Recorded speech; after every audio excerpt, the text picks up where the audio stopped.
بقى حدا زي مؤمن حدا مؤمن نصوم تلي قالوا تلي صوم تايب حلقة منامن حلقة لبحال سمي وصل مالتي زي شنتي أدام يوانيكو مساري حزما يتوابوا يفتاري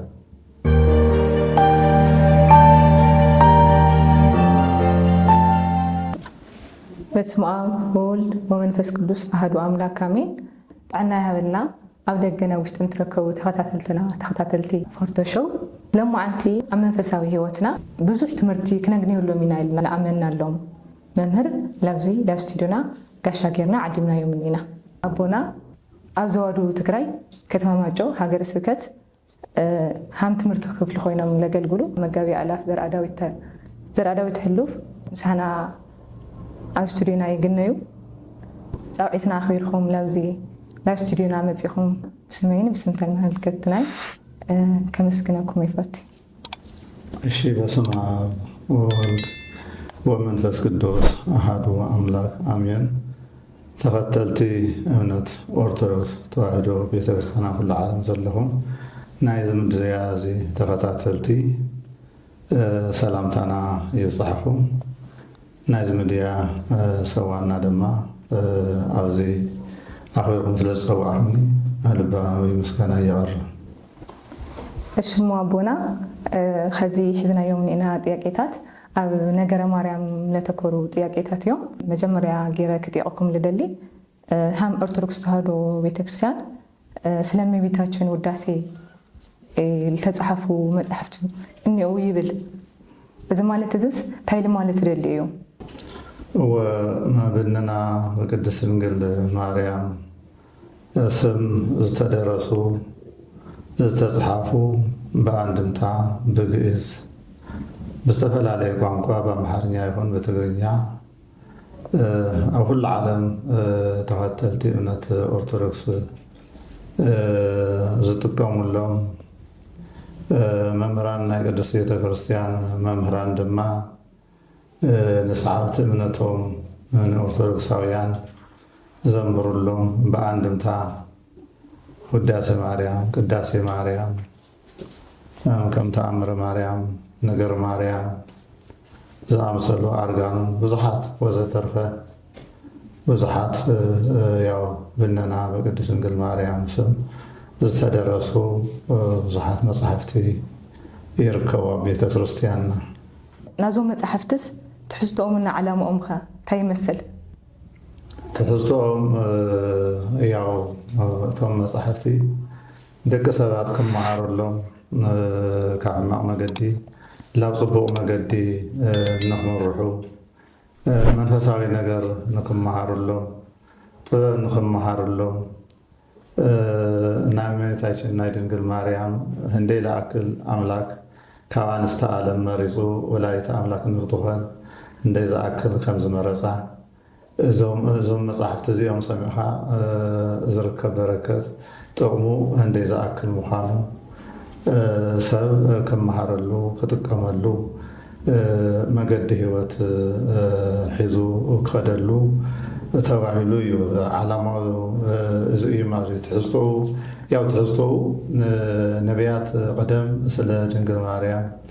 እግዚአብሔር አምላክ ከሰማይ ሰማያት ወርዶ ከድንግል ማርያም ተወልዶ ዓለም ከድህን ከምዝኽእል ነቢያት ብሰፊሑ ተንቲኖም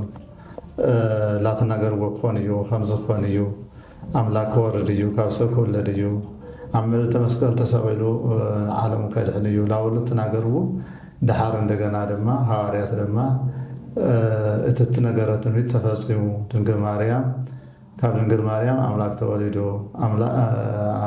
ድንግል ማርያም ካብ ኣንስቲ ዓለም ተመሪፃ ኣምላክ ንምውላድ በቂዓ መሰረተ ህይወት ማርያም ተመላይ ዘም ቀዲሙ ከም ዝገልፃ ናይ ድሕነት መሰረት ኢሉ መፅሓፍ ከም ዝገልፃ ኩሉ ናይ ድሕነት መሰረት ምዃና እዩ ትሕዝቶ ዝገልፀልና ማለት እዩ ዓላማኡ ድማ ሰብ ፅቡቕ ነገር ንክመሃረሉ ክርድኦ بمجدسو حزو نكخد مالتي على مادم كابتم لتزحف مزحفت لمثالي حد وداسي مرام إلا نيرنامو أزو مجمريات قلت له ውዳሴ ማርያም ከታይ ማለት እዩ? ውዳሴ ማርያም ማለት ወደሰ አመሰገነ ወደሰ አመስገነ ማለት እዩ። ውዳሴ ማለት ናይ እመቤታችን ናይ ድንግል ማርያም ውዳሴ ምስጋና ማለት እዩ። ምስጋና ንቅድስት ድንግል ዝቐረበ ምስጋና ቅድስት ድንግል ማርያም እዚ ውዳሴ እዚ ብ7 መዓልቲ መፅያ ናብ ቅዱስ ኤፍሬም የኣድሬሳቶ ማቴዎ 7 መዓልቲ ክትምስገን ፍቓዳ ስለ ዝኾነ ኣምላክ ከም ዝመረፃ መሰረት ንቅዱስ ኤፍሬም መፅያ ወድሰኒ ኣመስግነኒ ኢላቶ ካብኡ ቅዱስ ኤፍሬም ድማ ሰማይ ምድሪ ሰማያውያን መላእክት ምድራውያን ሊቃውንት ንኣኸ ምስጋና ኣመስግኖም ዘይዘልቕዎ ኣነ ኮልታፋ ዳኺ ከመስግን ዓቕሚ የብለይ እስመ ላኣላ ወለቱ ተኣነ ኣነስ ኣንደበተ ድዳ ተናጊረ ዘይኽእል ብዛዕባ ክብርኺ ንኣኸ ዝግባእ ምስጋና ምቕራብ ኣይኽእል ይብሉ መዝክባ ተሎ ካይበ ትቤሎ ማርያም ወድሰኒ ሊተ በከመ ኣለበወከ መንፈስ ቅዱስ እንደገና ንኻልኣይ ግዜ እንታይ ይብላቶ መንፈስ ቅዱስ ከም ዝገለፀልካ ገይርካ ኣመስግነኒ ይብላቶ ማለት እዩ። ካብኡ ድሓር መዝገበ በረከት ባርክኒ ናይ በረከት ኩሉ ኣዶ ዝኾንኺ ቅድስት ድንግል ማርያም መንፈስ ቅዱስ ከም ዝገለፀለይ ክናገር ባርክኒ ይብላ እሞ ካብሳ ድማ በረከተ ኣቡየ በረከተ ወልድየ ወአቡሁ ወመንፈስ ቅዱስ ናይ ወደይ ናይ ኢየሱስ ክርስቶስ በረከት ናይ ኣብ በረከት ናይ መንፈስ ቅዱስ በረከት ኣብ ልዕሊኻ ይሕደረላ ምስ ባረከቶ ካብኡ ውዳሴ ማርያም ናሰኒ ጀሚሩ ናሰኒ ብሰኒ መዓልቲ ናሰሉስ ኣብ ሰሉስ መዓልቲ ናረቡዕ ኣብ ረቡዕ መዓልቲ ናይ ሓሙስ ናይ ዓርብ ናይ ቀዳም ናይ ሰንበት ላብነት እመቤታችን ድንግል ማርያም ክትመፅእ ተላ ቅዱሳን መላእክት ተኸቲላ ክትመፅእ ተላ ናይ ብርሃን ዙፋን ይትከል ናይ ብርሃን ድንኳን ይትከል ካብኡ ኣብኡ መፅያያ ኣመስገነኒ ትብሉ ድሕሪኡ ያው ሓደ መዓልቲ ሰኒ ተኸራኺሮም ኣመስግነኒ መንፈስ ቅዱስ ብዘለበመካ ዝገለፀልካ ብዘበለቶ 3 ዓርብ ቀዳም ሰንበት ያው ምስጋና መንፈስ ቅዱስ ከም ዝገለፀሉ ያው ላመስገነ ላቀረበ ወቀኒ ማለት እዩ። ናይ 7 መዓልቲ ውዳሴ ማርያም ውዳሴ ማለት እዩ። እዚ ወቅቲ እዚ ከም ዝፍለጥ ጾመ ፍልሰታ እዩ እሞ ኣብ ጾመ ፍልሰታ ደሪኽና በቢግዚኡ ካብ እንሰምዖም ውዳሴ ማርያም ኣብ እዋን ፍልሰታ ካብ ዝንበቡ መፅሕፍቲ ዝፈልዩ እንታይ እዩ? ቀለሙ ዝተፈለየ ኣይኮነይ ቀለሙ መጀመርያ ግእዝ እዩ። ግእዝ ንትምህርቲ ህፃናት ይመሃርሉ ዓበይቲ ይፅልይሉ ኩሉ ዓበየና ሰብ ውዳሴ ማርያም ቅዳሴ ማርያም ያው ብግእዝ ጸሎት እዩ ኩሉ ግዜ ዓመት ካብ ዓመት ጸሎት ናይ ቤተ ክርስቲያንና ዝለዓለ ጸሎት ኣምቲ ድንግል ማርያም ንባለሟላ ገለፀትሉ ውዳሴ ካብ ውዳሴታት ብዙሕ ምስጋና ብዙሕ ስለ ዝኾነ ካብቶም ምስጋናታት መንኦም ትፈቲ ውሉ ጠይቕዋ ወደይ ዳዊት ውዳሴ ማርያም ከም ዝፈቱ ኣነ እውን ቅዳሴ ውዳሴ ዝደግመለይ ይፈትየ ከም ዝበለቶ ያው ዓመት ካብ ዓመት ናይ ኩሉ ሰብ ጸሎት እዩ ብግእዝ ማለት እዩ። ኣብ ጾመ ፍልሰታ ዝፈልየ ግን እቲ ግእዝ ብኣምሓርኛ ይኹን ብትግርኛ ብዝሰምዖ ቋንቋ ዋላ ብዝተፈላለየ ብኣገውኛ ክትርጎም ይኽእል ብዓፋርኛ ክትርጎም ይኽእል ብዝተፈላለየ ቋንቋ ንህዝበ ክርስቲያን ተንቲንካ ተረድአሉ ሰሙን እዩ ማለት እዩ። ሎሞ ንስዋኤ ስለዝኾነ ዝኽልተ ስዋኤ እዚ ናብ እመቤታችን ናይ ድንግል ማርያም ጾመ ፍልሰታ ድንግል ማርያም ካብ ምድሪ ናብ ሰማይ ዝኣረገትሉ ንሕና ድማ ኦርቶዶክሳውያን ካብኣ በረከት ንምርካብ ብልና ንጾሞ ጾም ስለዝኾነ ቅዳሴኣይ ውዳሴኣይ ብኣንድምታ ብትርጉም ብትንታኔ ላተተንተነ ህዝበ ክርስቲያን ክሰምዕዎ ይግበር ማለት እዩ። ኣፈላላይ እዚ እዩ እምበይ መሰረቱ ግን እሱ እዩ። ኣፈላላይ የወሉ እቲ ግእዝ እሱ እዩ። ውዳሴ ማርያም ካብ ግእዝ ቋንቋ ዝተፈለየ ብካሊእ ዓይነት ቋንቋ ክቐርብ ይኽእል ዶ? እሱ ኣምሓራ ቦታ ብኣምሓርኛ፣ ኣብ ትግራይ ቦታ ብትግርኛ፣ ኣብ ካልእ ቦታ እውን ብናይ ባዕሉ ቋንቋ ነው በነገረ ብሄሩ ሓዋርያት 7ይ 2 ቋንቋ ዝገለጸሎ ንኩሉ ያው ኣብቲ ሽዑ ግዜ 7ይ 2 ቋንቋ ጥራሕ ስለዝነበረ ዓለም እዩ ማለት እዩ። ኣብ ዓለም በብናይ ባዕሉ ቋንቋ ምእንታን ከምርዎ ኢና። ስለዚ እርግጥ መብዛሕትኡ ግዜ ኣምሓርኛ ኩሉ ያው ናብ ኩሉ ኢትዮጵያ ኣምሓርኛ ናብ ቅድሚት መፅኡ ናይ ቤተክርስትያን ናይ ቤተ መንግስቲ ቋንቋ ኮይኑ ስለዝፀንሐ መብዛሕትኦም መፅሓፍቲ ብኣምሓርኛ እዮም ተርጉሙ። ካልኣይ ድማ ብትግርኛ ተተርጉሙ እዩ። ዞሮ ዞሮ ግና ዓበይ ንኣሰ ክሰምዖ ዝኽእል ግን ኣብ ትግራይ እንዳ ኮይኑ ብትግርኛ ተተርጉሙ እዩ ማለት እዩ። እዞም መፅሓፍቲ እዚኦምስ ብመንን መዓዝን እዮም ተመስሪቶም? መን ከፅሒፍዎም? እሺ እዞም መፅሓፍቲ እዚኦም ያው ቅዱስ ኤፍሬም ብራብዓይ ክፍለ ዘመን ኣባ ሕርያቆስ እውን በተመሳሳሊ ቅዳሴያ ቅዱስ ኤፍሬም ውዳሴያ ብራብዓይ ክፍለ ዘመን እዮም ጽሒፎሞ ደሪሶሞ ማለት ደሪሶም ጽሒፎሞ። ኣብ 5ይ ክፍለ ዘመን እንደገና ድማ ቅዱስ ያሬድ ናይ ቅዱስ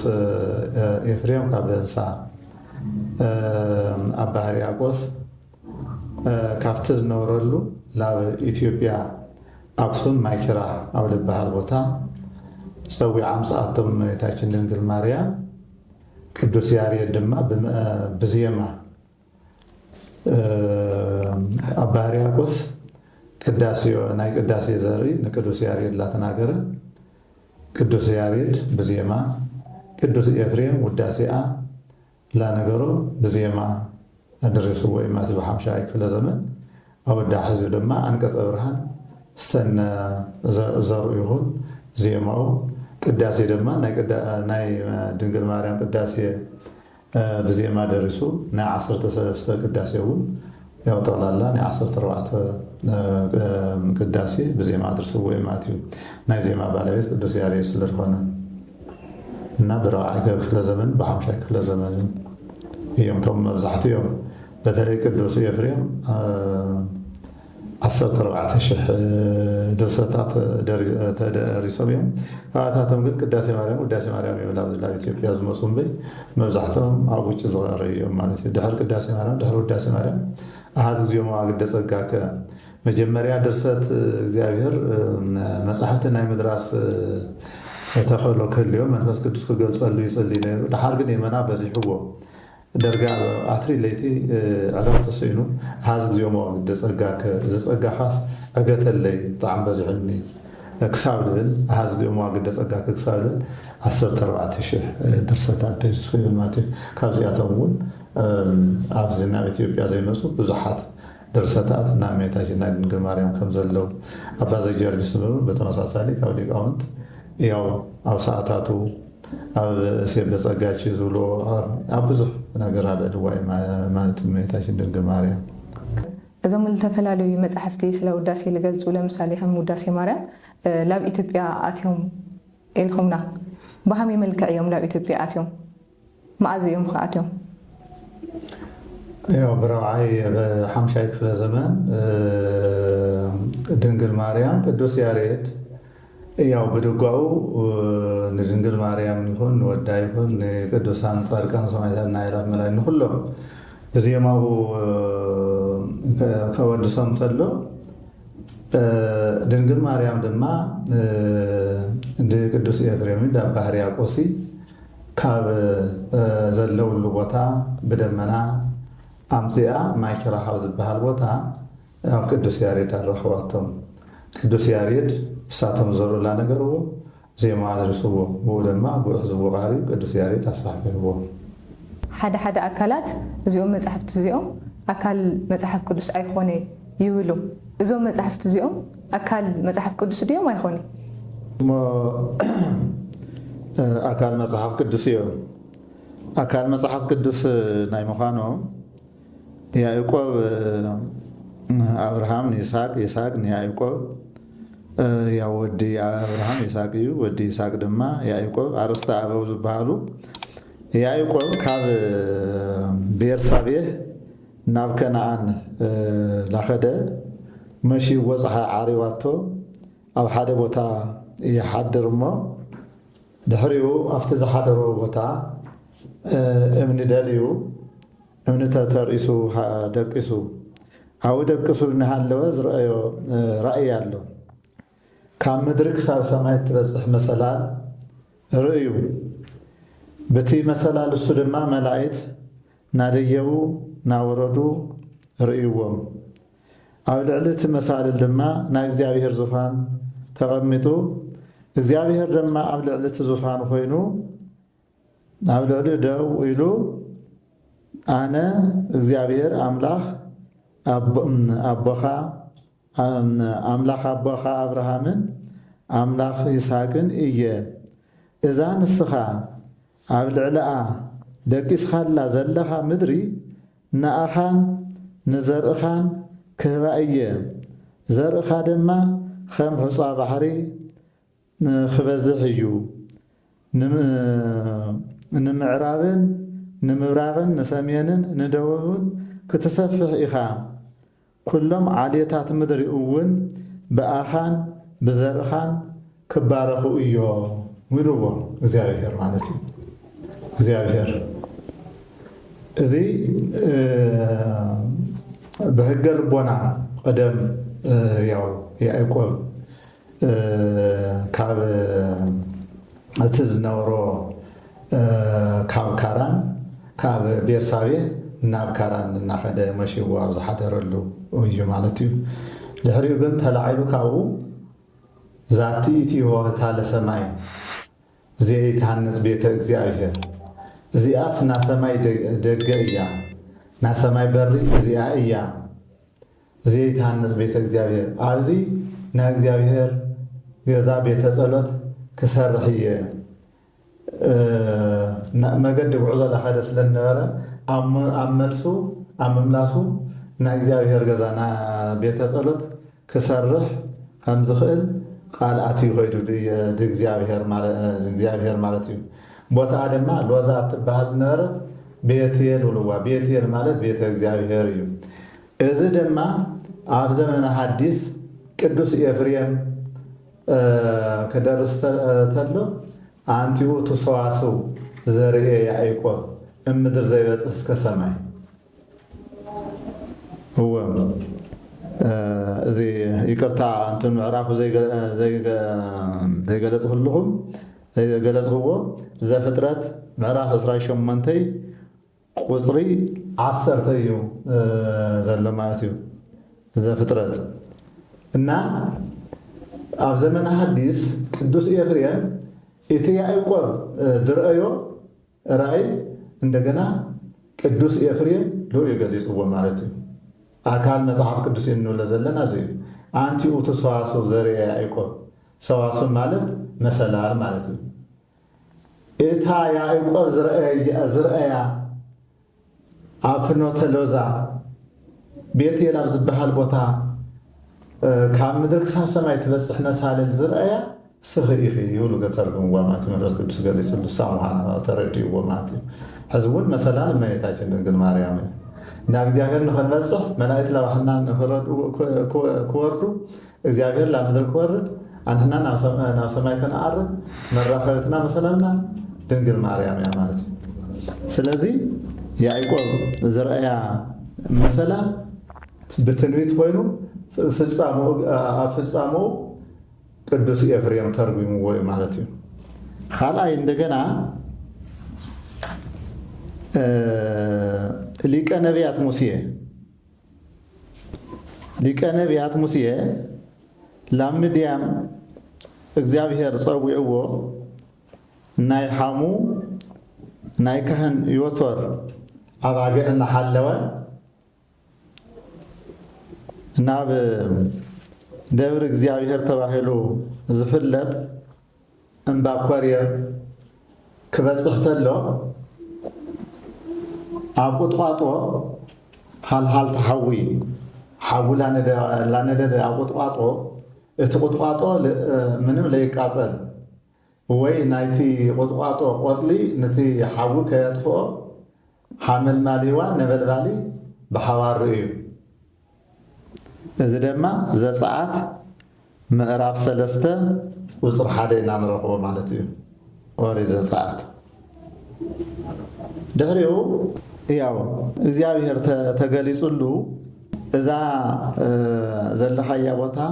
ዝተቀደሰት ቦታ እያ እሞ ናይ እግርኻ ሳእኒ ኣውፅእ ከም ዝበሎ ዝተቀደሰ ቦታ ከም ዝኾነ ያው ገሊጹሉ ድሕሪኡ ድማ እዚ ብዘመነ ብሓፂሩ ብዘመነ ብሉይ ንሙሴ እመቤታችን በአምሳለ እፀጳጦስ ወይም ቁጥቋጦ ኢየሱስ ክርስቶስ ኣብ ልዕሊኣ ክሓድር ተሎ በአምሳለ ነበልባል ክርዮም ተሎ ቅዱስ ኤፍሬም እንደገና ኣብ ናይ ሰሉስ ውዳሴ ማርያም አንቲኡ ትእፅ ብልዋ ማለት አንቲኡ ትእፅ ዘርእየ ሙሴ በንደ እሳት ውኢት ውኢ ብነበልባል ብናይ ሓዊ ነበልባል ዘይትቃፀል ነበልባል ምስ ሓመልማል ዝረአየኪ ስኽኢ ክብልዋ ማለት እዩ። ስኽኢ ክብልዋ ማለት እዚ ኣካል መፅሓፍ ቅዱስ እዩ ንብሎ ዘለና። እቲ ምስጢር እዩ፣ እዚ ትርጓሜ እዩ ማለት እዩ። ብሉይ ምስጢር እዩ። እዚ እንደገና ድማ እዞም ናይ ሓዲሳት መፅሓፍቲ ናይ ሊቃውንቲ መፅሓፍቲ ድማ አንድምታ ትንታነ እዮም ማለት እዩ። ሊቃውንቲ መሰረቱ ሒዞም ተዝነበረ መሰረት ብሉይን ሓዲስን ካብኡ ተላዒሎም ብምስጢር ብትርጓሜ የስፍሕዎ ማለት እዩ እና እመቤታችን ድንግል ማርያም እታ እፀጳጦስ ዝተባሃለት ኢየሱስ ክርስቶስ ኣብ ልዕሊኣ ክሓድር ተሎ እሳተ መለኮት እዩ፣ ኣያቃፀላዩ። ምስኣ ተዋሂዱ መለኮታዊ ሓይሊ ካብኣ ተወሊዱ ንዓለም ኣድሒኑ። ስለዚ ብዙሓት እዮም ሕዝቅኤል ዝተዓፀየት ገዛ ከም ዝረአየ ቀይሕ ጎልማሳ ብምስራቅ መፅኡ ምስ ቁልፋ ዝተቆለፈት ገዛ ከይኻፈተ ኣትዩ ከይኻፈተ ከም ዝወፀ ሕዝቅኤል ርእዩ። ኩሎም ነቢያት ብመንፈስ ቅዱስ ገለፀሎም እታ ገዛ እመቤታችን ድንግል ማርያም ማለት እዩ። እቲ ቀይሕ ጎልማሳ ዝተባሃለ ኢየሱስ ክርስቶስ እዩ ማለት እዩ። ስለዚ እዚ እውን ኣብ ትንቢተ ሕዝቅኤል ነግንዮ ኢና ማለት እዩ። ካብዚ ድማ ኣብ ናረብዕ ውዳሴ ማርያም ሕዝቅኤል ነቢይ ኮነ ስምዓ በእንቲኣ ወይ የርእይኩ ሆህተ በምስራቅ ህቶም ብዓብይ መንክር ማይተም ኣልቦ ዘቦ ኣውስቴታ ብኣውስቴታ ወፃ ዘመን እግዚአ ሃያላን በቃ እግዚአ ሃያላን ጎይታ ናሰራዊት ጎይታ ብለይኣ ማንም ለኣተዋ የለይ ብምስራቅ ተዓፀወት ገዛ ርእየ እሱ ድማ ብዘይካ ናይ ሰራዊት ጎይታ ማንም ኣያተዋይ ማንም ካብኣ ኣይወፀይ ብሉ ምስክርነቱ ዝሃቦ ነቢዩ ሕዝቅኤል ኣብ ናረብ ውዳሴ ማርያም ቅዱስ ኤፍሬም ድማ ሕዝቅኤል ነቢይ ኮነ ስምዓ በእንቲኣ ስላ ምስክር ኮይኑ ብሉ ብሰፊሑ ገሊፅዎ እዩ ማለት እዩ። ንመረዳእታ ዝኣክል እዚ ኣክል እመይ ብዙሕ እዩ ብዙሕ እዩ። ኣብ ቅዳሴያ ኣብ ውዳሴያ ብዙሓት እዮም መፅሓፍ ቅዱስ እዩ መሰረቶም እና ኣካል መፅሓፍ ቅዱስ እዩ ንብሎ በዚ መሰረት እዩ። ተኸታተልቲ ፎርቶሾው ሕቶታትና ክቕፅሉ እዮም። እዚ ትምህርቲ እዚ ድማ ላኩሉ ልክባፃሕ ሼር፣ ላይክ፣ ሰብስክራይብ ላገበርኩም መደብና ተኸታተሉ። ሓም ኦርቶዶክስ ተዋህዶ ሃይማኖት ኣመንቲ ብዙሓት ሰባት ኣብ ቤተክርስትያን መፂና ውዳሴ ማርያም ሃም ስዲ ንባብ ጌርና ኣንቢብና ኢና ንኸድ። እዚ ትክክል ድዩ? ሕዚቲ ምእመን ብልቓለዩ ዝፅልዮ ሓደ ሓደ እዩ ላሰባበረ ለይዘንጠላ ዘንጠለለ ክደግሞ ክኾን ክኽእል ዋናው ናይ ልቢ ቅንዕና እዩ። እግዚኣብሔር ክሰምዖ ይኽእል እዩ። ዋና ግን ምስጢሩ ፈሊጡ ዝፅልየ ምስጢሩ ተይፈለጠ ዝፅልየ ማዕረ ዋጋ ይብል ማለት እዩ። እንኳን ዶት ላዓሊ ይወድቂ ولا للعلي الودع يفلي حاله مستير لي فلت سلن يوم معناته كاتم مستير لي فلتو مستير لا فلت الدقم سن العرب واقع كم زلوا مصحفتنا يردوا يوم معناته إن ياو وداس مريم يخون قداس مريم داويت ونالو زيهم أوريد الخاء كهن طلع يكون مهارة لو زقبا من كله لقبو صلاة سلزون بربخاء أمام سلسل الله بالها ياو تي لسانو هامي حمل خانه تردي خاب غاللو مثل لا يكاليو نحذف حذف لها ذهب تمرتي واوي قلت من قل بزغالو عند عجز اللي يردوه هنا باب حامي حملا لسل الدقم ياو اتي زردوه دما تردي اني واقد من فران الرمات وسيدة كدقم يدبله بزغ سبيل المحار مالتي እዚኦም ናይ ክድላ ገለጽናዮም ነርና መጽሕፍቲ እዚኣቶም መናእሰይ ብኸመይ መዓዝ ኣብ ኸመይ ዓይነት ኩነታት ክንጥቀመሎም ኣለና እዞም መጽሕፍቲ እዚኦም ያው ሰብ ተሓታትት ነፍሲ ዘለዎ ሰብ ማለት እዩ ሕያው ፍጥረት እዩ ካልእ ስጋዊ ደማዊ እንስሳ ኣይጥያቕ ኣብ ቅድሚ ፈጣሪ ቀሪባ ዝጥያቕ ነፍሲ የብሉይ بدأ من أساسن كسعاسيو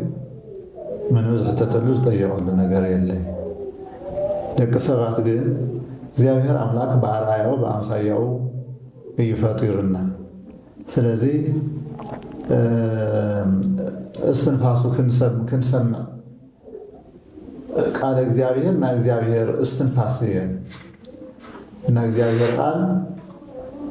ياو نا زيابير دمسيو بحصاننتنا كم تسيراك دولو بوطاتنتها غزيه فطارخ حسب معناتها معناتيو تمهار فريها እግዚአብሔር تمهار مصحف تطيق مصحف ቅዱስ አንብ كبلنا فلي معناتيو فريها እግዚአብሔር ክልወና ዝኽእል مصحف ቅዱስ እንድሕፈሊጥና مصحف ቅዱስ እንድሓነዩና مصحف ቅዱስ እንድሕተማሂርና فريها እግዚአብሔር ክልወና ቀዳሚ ሃለጥ ድማ ናይ ጥበብ መጀመርያ نجزاير مفرحي بالمصحفنا مالتي إن نعرفته أو كل جزير بما عليه وتو كهز أنه تجمعه همتي تمرتك طعمنا يوم عالم أو تمرتي كل جزية هنا نمهاره كافتن عرفت جزينا توسنا نقعدنا مصحف قدسنا نمرلو وداس مارا ندرجملو داويت ندقملو أو نزمان ندقملو نفتاري نحسولو بزي كان فتاري نسكندون مصنع زي كالنا مخانو نفلت النخيل اندح مصحف قدوس اندحانو ينايو إن مصحف قدوس منها دنقا ديبها كل جزية بمواعي لهيوتنا حابت كل جزية مقبل تغامنا هاي لما عند بدأ مقبل هاي قرر اللي مناي الحربين التفلت يقول بزيك هذا سألنا نجيبنا سألت مطلع نمقوا طعامنا سرعون يمقوا مالتي رحاب على نفس يسمي قال እግዚአብሔር حمتي سجانا سأن مقبل تتأمي نفسنا دمنا سأن قال እግዚአብሔር بزي مسمع تتأمي يا مالتي نأخذ جزية توسنا جزية لهنا እግዚአብሔር لهنا نمسحف قدس ننبر صلاة نقبله صلاة بهيل تناقرون مثل እግዚአብሔር صلاة مالت مثل እግዚአብሔር قال بقال من الجار مالتهم ولا كو عبزنه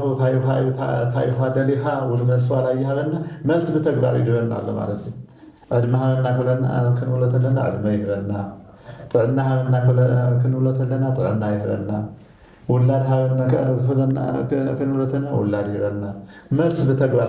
زهبنا أنا طبعاً لا تناقرنا وسجل بتكبر يملسنا مالتهم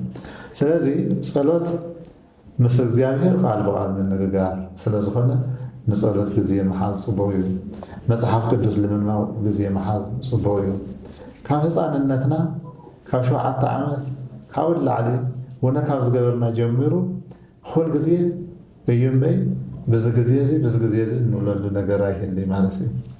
ምስ ዓለማዊ ኑሮና ኣጠዓዒና መጽሓፍ ቅዱስ እንንበሉ ትልሚ ወሲድና ጊዜ ሂብና መጽሓፍ ቅዱስ እናንብብና ንጸሎት ጊዜ ንመጽሓፍ ቅዱስ ጊዜ ከምታ ንዓለማዊ ኑሮና እዚኣ ትምህርቲ ክመሃረላ እየ እዚኣ ዝኾነ ስራሕ ክሰርሐላ እየ ብልናሃ ምንሕሶ ኩሉ መጽሓፍ ቅዱስ ንምንባብ እውን ትልሚ ክነውፅአሉ ይግብአና ማለት እዩ ኣቦና እዘን ጥያቄታትና እዚአን እየን ነይረን ግን ኣብዚ ለይተላዓለ ሓሳብ እንድሕር ሃልዩ ትብልዎ ወይ ዝተመሓላልፍዎ መልእኽቲ እንድሕር ሃልዩ ኣብዚ ዙርያ ለተኮረ ማለት እዩ ለተጠየቐ እዚስ ክበሃል እኒአዎ ልትዎ እንድሕር ሃልዩ ዕድል ክወኩም ያው ሰብ ማለት ብኣርኣያ ስላሴ ዝተፈጠረ ክቡር ፍጥረት እዩ ልበ ኣምላክ ዳዊት እንታይ ይብሉ ሰብእሰ እንዘ ክቡር ውእቱ ኢያእመረ ወኮነ ከመ እንስሳ ዘአልቦ ልብ ወተመሰሎም ሰብስ ፍጥረቱ ክቡር እዩ ነይሩ ነገር ግን ክቡርነቱ ኣይፈለጠይ ወኮነ ከመ እንስሳ ሃም እንስሳ ኮይኑ ለዓታቶም እውን መሲሉ ይብል ማለት እዩ እዚ እንስሳዊ ባህሪ የጥቃዓልና እዩ ማለት እዩ ብወጣትነትና ጊዜ ብዝሙት ብሓሰት ብስርቆት ብዝተፈላለየ ህይወትና ኣበላሽና እዩ ነበር ቃኒና ድማ መስተ ንለምድ ወይ በተለይ ደቂ ተባዕትዮ ዘመንና ኩሉ ኣብ ስኽራን ኣብ ዘይረብሕ ነገር ኢና ንሕልፎ ማለት እዩ ድሕሪኡ እንደገና ምስ ኣረግና እንደገና ኣልዕልና ውድቕኒ እዩ ካብ ህፃንነትና ጀምርና ግን እግዚአብሔር በአርአያው በአምሳያው ዝፈጠረና ወለ ከይሰግድ ኩሉ ብርክ ንፈጣርና ተንበርኽና ክንሰግደሉ ክንጽሊ ክንጾም እዩ ዝግበአና ጾም ሕዝስ ወይ ለሃምዘ በቃ ሓደ እዚ ምእመን ሓደ ምእመን ንጾም ተልዩ ገሊኡ ትለይ ጾም ታይብሎ ሃለቃ ምናምን ሃለቃ ልበሃል ስሙ ይወጾም ማለት እዩ ዝዕሽነት እዩ ኣዳም ሔዋን እኮ መሳርያ ሒዞም ኣይተዋግእዎ ይፈጣሪ ኣይትብልዑ ዝበሎም ዕፀ በለስ ብምብላዕ ሕጊ ብምጥሓስ 5500 ዓመት ተቐፂዖም እቲ ቅፅዓት ድማ ንባዕሎም ጥራሕቲ ይኮነ ንውሉድ ውላዶም ሓሊፉ ን5500 ቅፅዓት ተሓላልፉ ማለት እዩ እና እግዚአብሔር መሓሪ ስለ ዝኾነ ካብ ውላዶም ካብ ድንግል ማርያም ተወሊዱ ኣድሕንና እምበይ ኣዳም ሔዋን ዝተቐፅዕሉ እዩ ማለት እዩ ሕጊ ኣይትግበር ዝበለና ፈጣሪ ክንሕሉ እዩ ዝግበአና ሰብ ማለት ካብ እንስሳ ዝተፈለየ ክቡር ፍጥረት እዩ ማለት ካብ እንስሳ ክኾን ይውሉ እና ስለዚ ክጾም እኒአዎ ቤተክርስትያን ክጾም እኒአዎ ተመዓንቶ ዝጠቐስዎ መጽሓፍ ቅዱስ ዘንበሉ ክፍለ ግዜ ተልማውፅኡ ከንብብ እኒአዎ መጽሓፍ ቅዱስ እንድሓንዩ ባዕሎም ቶም መጽሓፍቲ ከምርዎ እዮም ማለት እዩ ንመገዲ ህይወት ክመርሕዎ እዮም ነፍሲ ጥራሕቲ ይኹን ስለ ዓለማዊ ኣነባብራው ናይ ቀደም ነገስታት እኮ እቲ መጽሓፍ ቅዱስ ጽሒፎም ጥበብ ንክመሃሩሎ ጽሒፎም ይሕዝዎም ዋላ እቶም ለይኣምኑ እውን ብጣዕሚ ሓፊስካ ለይውዳእ ጥበብ ቃዲሕካ ለይውዳእ ጥበብ እዩ ዘለዎ ማለት እዩ እና ስለዚ መጽሓፍ ቅዱስ ምንባብ ብጣዕሚ ጠቃሚ ስለ ዝኾነ ኩሉ ሕብረተሰብ መጽሓፍ ቅዱስ ካንብብ ስነ ምግባር ሕልው ክኾን ናብ ንስሓ ክምለስ ገና እየ ነጋ ድሕር ነጋ ዳዓመታት እየ ናይ ዳዓመታ ናብ ንስሓ ክምለስ እየ ምባልተ ይኾነ ካብ ምሸት ካብዛ ሓዚ ንህናያ ሰከንዲ ጀምሩ ኣብ ልዕለና እንታይ ከም ዝመፅእ ስለዘይፍለጥ ኩሉ ግዜ ድልዋነይኩም ንበሩ ተዳሊኹም ንበሩ ስለ ዘለና ንስሓ ክንዳለው መጽሓፍ ቅዱስ ክነንብብ ብመንፈሳዊ ህይወት ክንመላለስ ቤተ ክርስቲያን ክንጽም እዚ ኣነ ምኽረይ ንወጣት ክልግስ ይኽእል እሞ ኣቦና ዕድምና ኣኽቢርኩም ላብዚ ላብ ስቱድዮና መፂኹም ጥዕም ዝኾነ ቃል ወንጌል ለስማዕኹምና ለምሃርኹምና ብስመይን ብስም መደብ እዚ ብስም ተመልከትናይ ብጣዕሚ እየ ለመስግን أنا ون بسم تملختي بسم قدستي كريستيان ناوز بوتا زاوركم ثلاثة وعمني لباوي مسجنا يغرب تخاتلتي فورتوشو نايل معانتي مدبنا زي مسل نيرو أزالي بخالي ممهر بخالي تحسو كسام نراخب سلام تنحته